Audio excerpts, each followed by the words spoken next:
Brian is seen posing on one of the rocky outcroppings in front of one of the beaches there with his arms spread wide and his patterned shorts and what looks like reef walker shoes. Means you can walk in water and not hurt your feet on coral or anything else that might be rough, like those rough rocks. It was supposed to be a simple trip, Hopetown to Elbow Cay, a short, familiar passage in the waters of the Bahamas. Two experienced sailors, a route they had run dozens of times, an 8-foot dinghy and a yacht named Soulmate, their home, their world, waiting at anchor just over 1,000 yards away. By the time the sun rose on April 5th, Lynette Hooker was gone. Her husband Brian had paddled alone through the dark for what he says were 7 hours. He reached Marsh Harbour boatyard, he alerted someone. That someone called the police. Hopetown Volunteer Fire and Rescue launched at 5:12 in the morning and searched extensively for 6 hours. They found nothing. Not a trace. Not a single sign that a 55-year-old woman, an experienced swimmer who called the ocean her happy place, had ever been in that water at all. That forensic silence is where this story begins. We are going to look at the evidence, and we are going to start with the one detail so small, so technical, and yet so fundamentally inconsistent with Brian's own version of events that it has become the lens through which every other piece of this puzzle must be examined. Before we continue, if you are watching this and you want to follow where the evidence leads, take 5 seconds right now and hit like, share this video, and subscribe. This is an ongoing investigation, and every share puts this story in front of someone who may have a piece of the puzzle. Now, let's get into it. Before we go any further, let's establish something that every person who has ever operated a small motorized vessel knows before they ever leave the dock. The engine kill switch lanyard, the safety key, belongs on the operator. It is not a suggestion. It is not a preference. It is a fundamental rule of small boat operation. And it exists for one reason and one reason only. If the person driving the boat falls overboard, the engine cuts immediately, preventing the unmanned vessel from continuing without them. The lanyard is clipped to the operator's body, not the passenger, not someone sitting at the bow, the driver, the person at the helm. Former FBI Special Agent Jennifer Coffendorfer addressed this detail directly when speaking to Newsweek about this case. She put it plainly. There is a kill switch with those lanyards, and that just stops the engine so that if you fall out, you can quickly get back. That is the design. That is the function. That is what every experienced mariner understands without being told. Now, here is what Brian Hooker told the Royal Bahamas Police Force. He told them that on the night of April 4th, 2026, he was operating the dinghy. He was at the helm. He was driving. And when Lynette went overboard, he told police she went overboard with the engine key around her neck, the key that cut the engine, the key that, according to his account, left him powerless to motor after his wife as she was carried away by the current. Let that sit for a moment.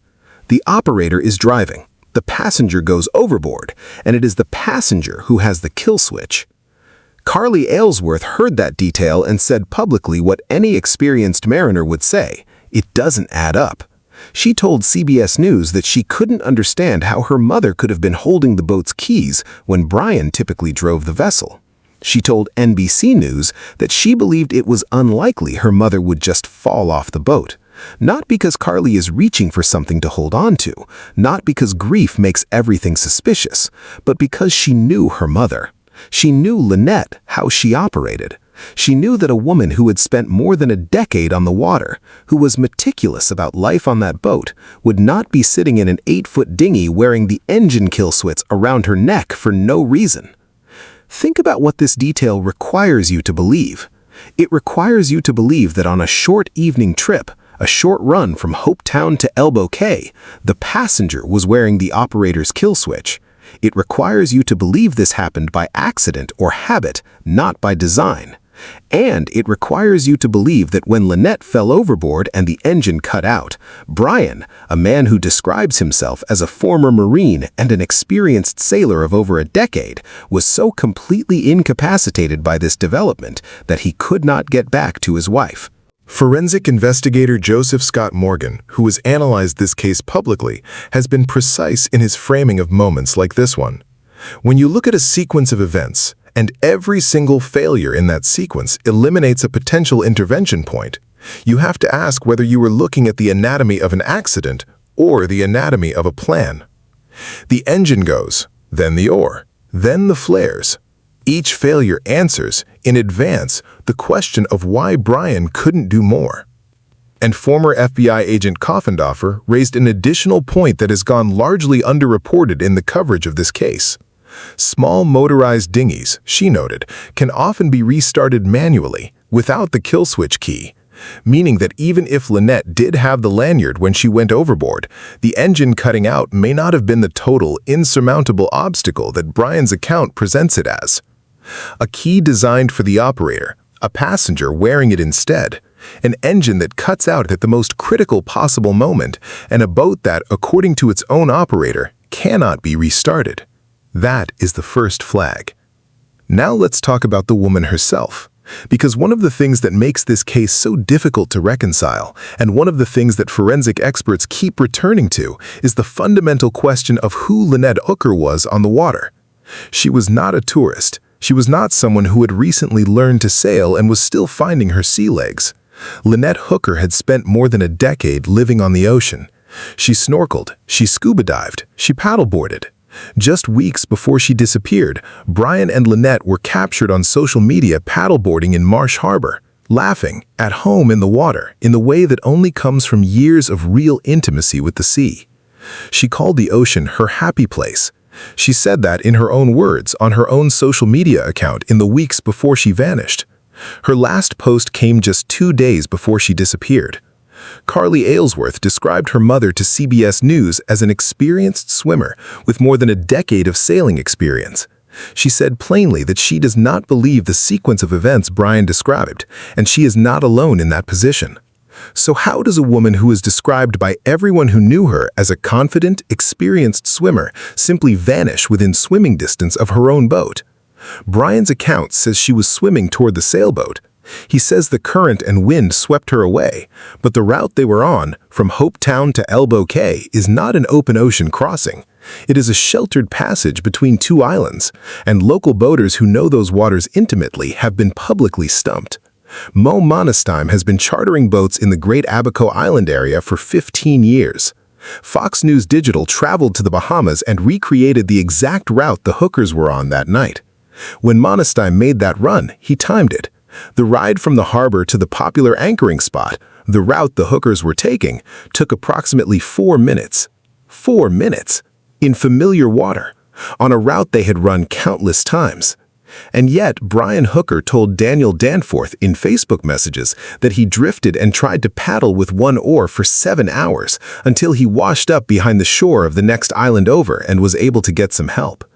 Richard Cook, fire tomb lead with Hopetown Volunteer Fire and Rescue, confirmed that Marsh Harbour is approximately 4 miles from Hopetown on Elbow Cay, and Hopetown Volunteer Fire and Rescue was not notified until 5:12 in the morning, hours after the incident, after Brian had already made his way through brush to reach the Marsh Harbour boatyard.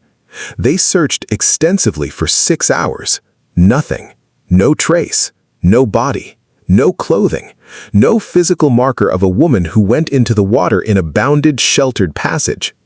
That forensic absence is not an accident of circumstance. It is, in the language of investigators who study cases like this, a red flag. When a search of a confined area turns up nothing, no body, no debris, no physical evidence of a drowning, it raises a question that cannot be dismissed. Was this person ever in the water at all? That is the question the Royal Bahamas Police Force and the U.S. Coast Guard have both been working to answer. Now we're going to move into the part of this story that, when you lay it all out side by side, is perhaps the most forensically significant element beyond the keys themselves. We're going to talk about what Brian said when he thought no one was measuring his words. Because there are 2 Brian Hookers in the record of this case. There is the Brian who spoke to official investigators, and there is the Brian who spoke to his friends in the days immediately after Lynette disappeared, before he was arrested, before he retained counsel, before he fully understood the weight of scrutiny that was about to land on his account. And the gap between those 2 versions of Brian Hooker is where this investigation lives. Let's start with Daniel Danforth, Danforth is a seasoned boater who had known Brian and Lynette since 2023, when they crossed paths while sailing in the New Orleans area. He told CBS News that on Monday, April 7th, 2 days after Lynette disappeared, one day after Brian was arrested, he reached out to Brian on Facebook Messenger after seeing headlines about her disappearance. CBS News obtained and reviewed those messages in full. What Brian wrote back raised immediate questions. Brian told Danforth that Lynette fell off the dinghy in some choppy seas on the way back to the sailboat. He said the wind blew him away from her and she swam toward the sailboat, and that they lost sight of each other pretty quickly as it was just about sundown. He said he drifted and tried to paddle with one oar for 7 hours until he washed up behind the shore of the next island over and was able to get some help. He told Danforth his family was in hell right now. And then, and this is the detail that Danforth himself flagged to CBS News as something that raised questions, he congratulated Danforth on a recent sailboat purchase. He talked about the boat, he expressed interest, he moved the conversation along. Danforth told CBS News those messages weren't serious or dramatic. And he said something that became one of the quiet through lines of this entire investigation. He noted that the fact Brian had been scrolling social media and liking posts in the hours around the incident raised questions for him. His exact words to CBS News, "You know, my wife's missing. Facebook's the last thing I'm worried about. You're going to find me on the water riding around." But it was the substance of Brian's account that left Danforth most troubled.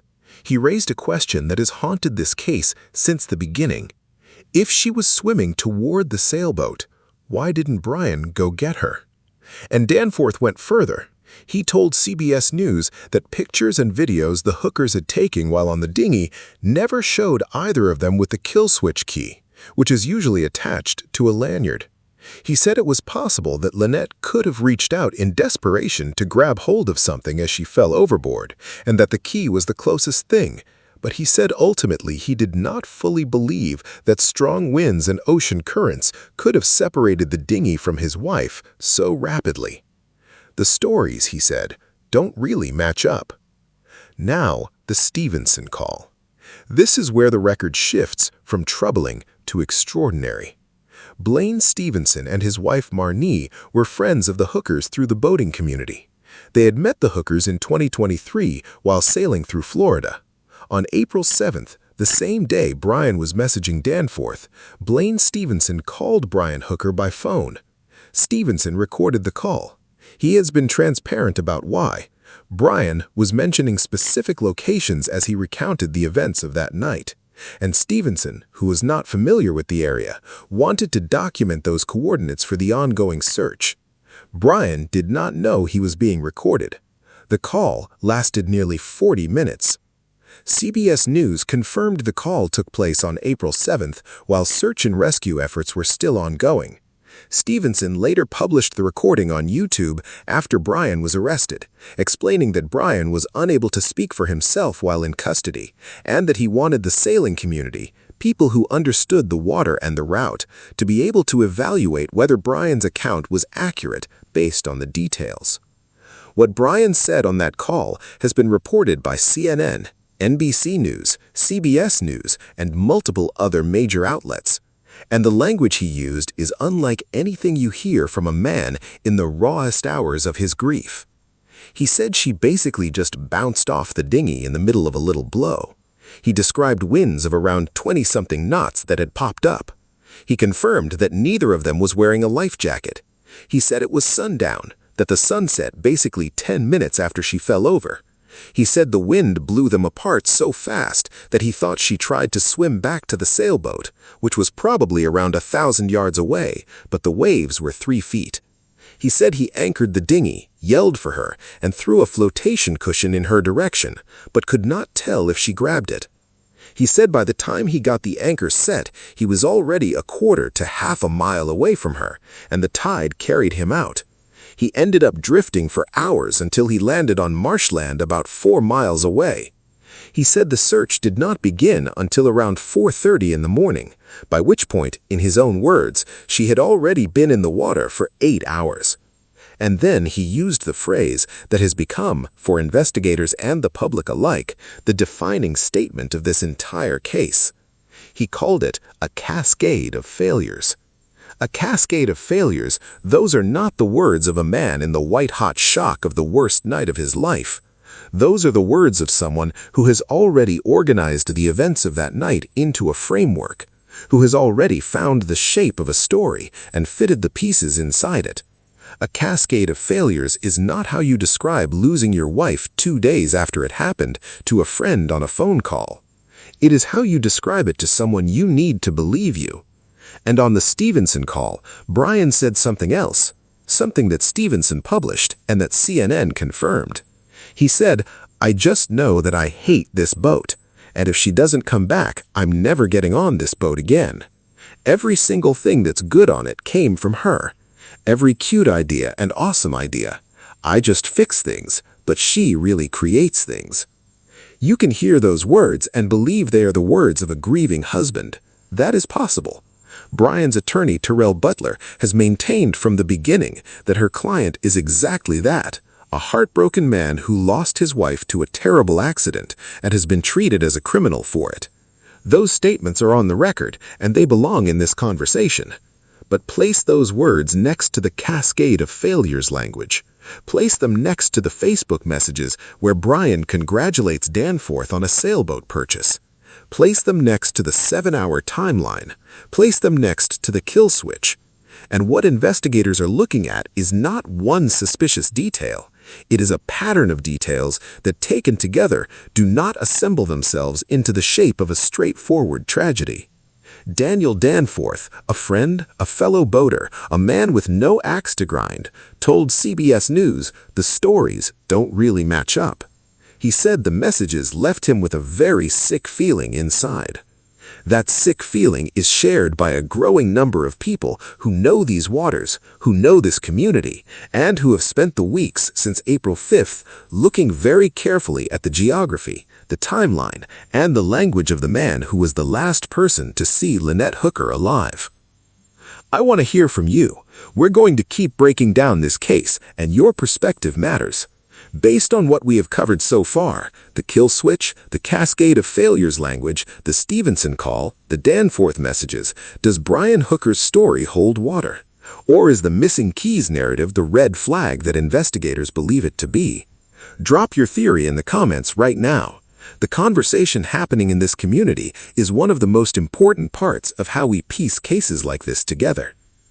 Now let's talk about what was already in the record before April 4th.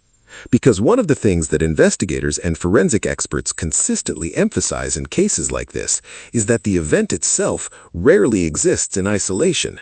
There is almost always a pattern. There is almost always a history. And in Brian Hooker's case, that history is documented, verified, and deeply relevant to what investigators are now examining. Karli Aylesworth said publicly, on the record, to Fox News that there is a history of Brian choking Lynette out and threatening to throw her overboard. That is not a rumor. That is not something whispered privately. That is Lynette's daughter making a direct, named allegation to a major national outlet and putting her name to it. And when you pull the court records and police reports, which multiple news organizations have now done, including WTOL, People, ABC News, and CBS News, what you find is that this allegation does not exist in a vacuum. In February of 2015, police were called to the Hookers' home in Kentwood, Michigan in the early hours of the morning. What they found were 2 people, both intoxicated, both accusing each other of assault. Brian told officers that Lynette had struck him in the face multiple times. Officers noted he had blood coming from his nose. Lynette told officers that she had struck him in the forehead. Officers noted she appeared highly intoxicated and had no visible injuries. A prosecutor reviewed the case and found, in their own words, insufficient evidence as to who started the assault. The case was dismissed. No charges were filed against either party. No conviction. That is important to state clearly. But there is more. In December of 2005, more than 20 years before Lynette's disappearance, Brian Hooker was accused in Michigan of choking a child in his home. The incident, as documented in Kentwood Police Department reports obtained by multiple outlets including People magazine and WZZM, occurred during a visit from his children. A dispute arose over homeschooling and the teaching of creationism. According to police reports, Brian was accused of grabbing the child around the neck, lifting her off the ground, and slamming her against a wall. Police photographs at the time documented marks on the child's neck. Brian was arraigned on a charge of fourth-degree child abuse in November of 2005. A Kent County jury acquitted him in 2006. No conviction. The case is closed. But here's what forensic experts who study intimate partner violence say about cases like this. Rachel Fisher, a forensic nurse expert and sexual assault nurse examiner who analyzed this case for News Nation, put it plainly. Allegations of prior strangulation, she said, are especially significant because they are known lethality indicators. Domestic violence often follows a pattern of conflict, control, intimidation, physical violence, and sometimes homicide. The concerns being raised, she said, are consistent with dynamics that investigators take seriously in high-risk domestic violence cases. Strangulation is not just a form of violence. In the forensic literature on intimate partner homicide, prior strangulation is one of the single strongest predictors of lethal violence. It is not incidental. It is not background noise. It is a data point that investigators in both the Bahamas and the United States are required to take seriously, and based on the evidence, they are. There is also this. In January 2024, just over 2 years before Lynette's disappearance, Lynette sent private messages to her friend Marnie Stevenson. CBS News obtained and reviewed those messages exclusively. What Lynette wrote to Marnie in those messages is not the portrait of a happy marriage. She told Marnie that Brian and Lynette had decided to call it quits. She said she was not going back. She described their 21 years of marriage as having lasted 6 weeks of cruising. She wrote, "It was real bad. I can't be out there with him." A month later, the messages show Lynette had reconciled with Brian. They got back together. They continued sailing. They documented their life on social media. And in March of 2026, just weeks before she disappeared, they were paddleboarding together in Marsh Harbour, the footage posted to social media for their followers to see. Think about what those devices contain. They contain communication records, text messages, emails, call logs, potentially location data, potentially video recordings. They contain the digital fingerprint of what was happening between Brian and Lynette Hooker in the days, hours, and minutes before she disappeared. Brian's attorney told reporters after a follow-up interrogation that investigators did not ask her client about evidence from the boat or the electronic devices. They focused instead on the couple's personal life and relationship. She described the questioning as repetitive. That investigative choice is worth examining carefully. Investigators who have seized a digital video recorder, tablets, and phones from a scene do not always reveal what is on those devices during interrogation. They do not show their hand. They ask questions designed to produce answers that can then be measured against the evidence they already have. The fact that Brian's attorney says investigators did not raise the devices during that particular session does not mean those devices have yielded nothing. It may mean exactly the opposite. The devices are with the investigators. The investigators are not done. Let's be very specific about the current status of this investigation, because precision matters here. Brian Hooker was arrested by the Royal Bahamas Police Force on April 8, 2026. Royal Bahamas Police Force Assistant Commissioner Eduardo Dames stated publicly that Brian was taken into custody as a suspect, based on probable cause. He was questioned multiple times over 5 days. His detention was extended by a magistrate under Bahamian law, which allows police to hold a suspect beyond the initial 48 hours when an investigation is incomplete. His attorney confirmed that investigators were questioning Brian in relation to causing harm, which resulted in Lynette's death, language that pointed directly toward a potential murder charge. On April 13th, Brian was released, but the circumstances of that release are critical to understand. The Royal Bahamas Police Force stated in their own official language that the Department of Public Prosecutions recommended that no charges be filed at this time, pending the outcome of further investigations. At this time, pending further investigations. That is not an exoneration. That is not a finding of innocence. That is a legal system operating within its procedural constraints while an active investigation continues. Commissioner Shanton Knowles confirmed to NBC News, directly and on the record, that Brian Hooker remains a suspect as the investigation continues. Released is not the same as cleared.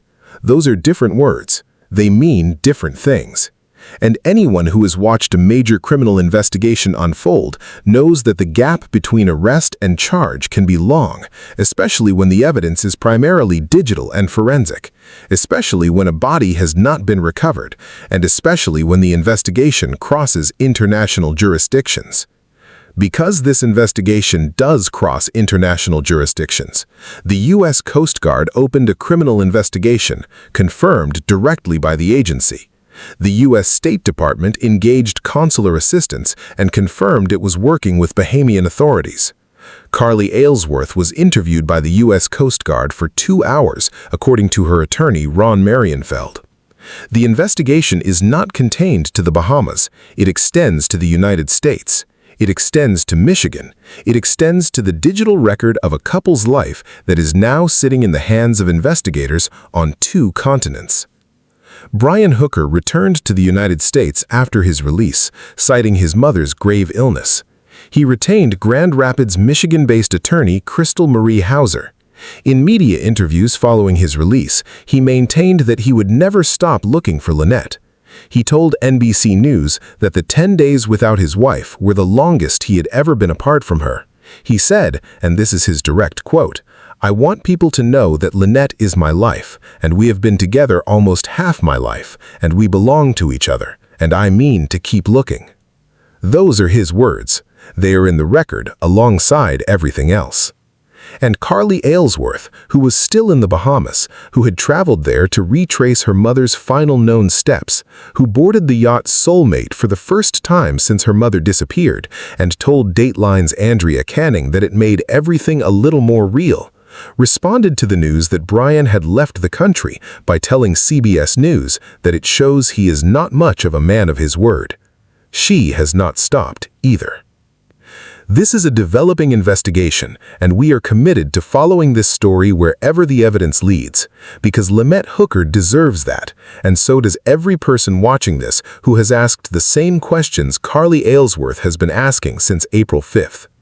If you want to be here when new information breaks, and in a case like this, it will break, hit that subscribe button right now. Join our YouTube membership to be part of the community that is following this case in real time. When there are updates, when evidence surfaces, when the investigation moves, you will know, because we are not walking away from this story. Now let's bring it all together, because individually, each element of this case can be questioned. Each piece can be contextualized, explained, or reframed. Brian's attorney has done exactly that, professionally, consistently, and within her rights. That is how the legal system works. That is how it is supposed to work. But here is what forensic investigators and criminologists say about cases of this nature. They say you do not evaluate evidence piece by piece in isolation. You evaluate it as a system. You ask whether the pieces taken together form a coherent picture and whether that picture matches the official account. So let's ask that question here. Brian says he was the operator of the dinghy. The passenger was wearing the kill switch. The engine cuts out at the moment of maximum crisis. A former FBI agent says the boat could likely be restarted manually regardless, and that the account doesn't make sense from many aspects. That's piece 1.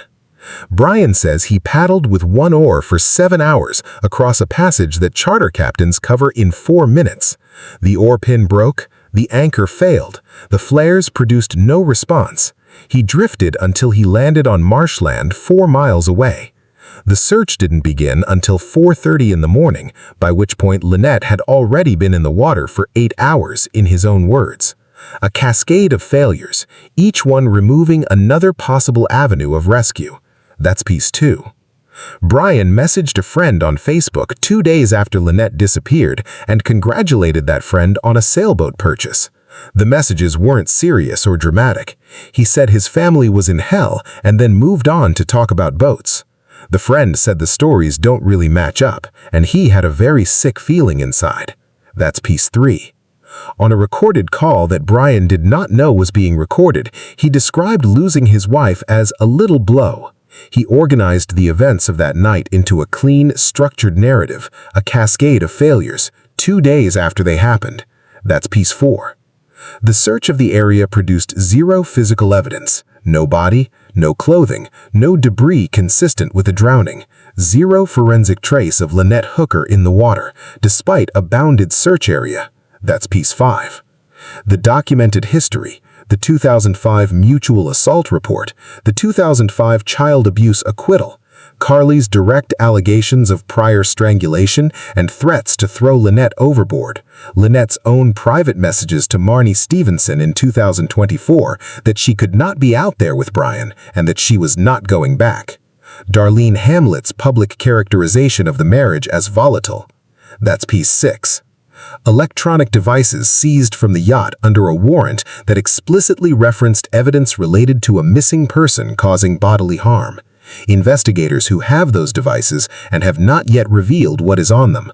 That's piece 7. 7 pieces. Each one in isolation may be explainable. Together, they form something that investigators in both the Bahamas and the United States have treated as sufficient probable cause to open and maintain active criminal investigations across 2 jurisdictions. Together, they form the reason that Royal Bahamas Police Commissioner Shanta Knowles looked into a camera and told NBC News that Brian Hooker remains a suspect. And together, they form the reason that Karli Aylesworth, a 28-year-old woman who by her own account has been in a state of shock since a phone call on a Sunday evening when her stepfather dropped a bomb on her and then ended the call, has refused to stop. Has traveled to the Bahamas, has sat on the boat where her mother lived, has given a 2-hour interview to the Coast Guard, has posted and spoken and pushed and demanded and refused to let this case settle into the comfortable shape of a tragic accident, because the evidence doesn't support a comfortable shape. Let's talk about what has to happen next. Because in cases like this, cases where the primary scene is the open ocean, where a body has not been recovered, where the evidence is largely digital and testimonial, what determines whether justice happens is not the next 48 hours. It is the slow, methodical work of investigators who are willing to follow every thread to its end. The electronic devices seized from Soulmate need to be fully forensically analyzed. Every text message, every call log, every piece of location data, every video file needs to be examined in the context of the 48 hours before Lynette disappeared. What were they saying to each other? What was the tone of those communications? Was there conflict? Was there a trigger? The devices may hold answers that no amount of interviewing Brian Hooker will ever produce, because the devices cannot be coached. The digital record of Brian's activity in the hours around the incident needs to be mapped. Daniel Danforth noted that Brian was scrolling social media and liking posts at a time that raises questions given his claimed timeline. Location data from a phone can be extraordinarily precise. If that data exists and has been preserved, it tells a story that is independent of anything Brian says. The forensic analysis of the dinghy itself needs to be completed and made available to investigators on both sides of the jurisdiction. The physical state of the boat, the oar, the anchor, the engine, the kill switch mechanism is all potential evidence. A thorough examination of that vessel could either corroborate or contradict the cascade of failures narrative in ways that witness statements never can. And Karli Aylesworth has asked for exactly that from the beginning. Not a witch hunt, not a predetermined conclusion, a thorough investigation, a complete examination of the facts. A process that does not let this disappear into the noise, because the ocean swallows evidence and distance makes cases convenient to close. She said it herself to CNN in words as simple and devastating as anything in this entire record. "I just want to know the truth. I don't want it to be swept under the rug." Lynette Hooker was 55 years old. She had spent more than a decade living on the water. She had traded her house and her possessions and the life she knew on land for the kind of freedom that most people only talk about. She sailed across open water, she dived beneath it, she drifted alongside manatees and sea turtles and called all of it her happy place. She documented that life frame by frame on social media under the name The Sailing Hookers, a life that looked, from the outside, like something built from pure adventure and shared purpose. Sunsets and anchorages and home-cooked meals and the kind of small, luminous moments that accumulate into a life that means something. She posted her last video 2 days before she disappeared, and then, on the night of April 4th, 2026, on an 8-foot dinghy on a passage in the waters of the Bahamas, she was gone. The kill switch she shouldn't have had, the 7 hours in the dark, the cascade of failures, the Stevenson call, the Danforth messages, the private messages to Marnie saying she could not be out there with him, the seized devices, the prior record, the daughter who flew to the Bahamas and stood on a boat called Soulmate and started talking to her mother like she was still there. These are not the elements of a closed case. These are the open questions of an active criminal investigation that spans 2 countries and has not produced a single satisfying answer to the most basic question of all. What happened to Lynette Hooker? Brian Hooker has not been charged. He remains a suspect. The investigation continues, and Karli Aylesworth is still looking for her mother. This case is not over. The investigation is active. New information is still emerging, and we are going to be here every step of the way, breaking down the evidence, following the forensics, and making sure that what happened to Lynette Hooker does not get buried under the weight of time and geography and the silence of a case that powerful institutions might find convenient to let fade. If this story matters to you, and if you have watched this far, it does, then here is what you can do right now. Subscribe to this channel and join our YouTube membership, not as a passive viewer, as part of a community that is actively following this investigation and demanding that it be followed correctly. When there are updates, and there will be updates, you will be here when they break. Hit that subscribe button, join the membership, be part of the community that refuses to look away. Because Lynette Hooker deserves people who refuse to look away. And if you have any information, anything, no matter how small it seems, contact the Royal Bahamas Police Force or the U.S. Coast Guard. Links are in the description. Share this video. Put it in front of someone who may know something. Put it in front of someone who may be asking the same questions Karli is asking. The truth about what happened on that 8-foot dinghy in the waters of the Bahamas on the night of April 4th, 2026 is still out there. We are going to keep looking for it.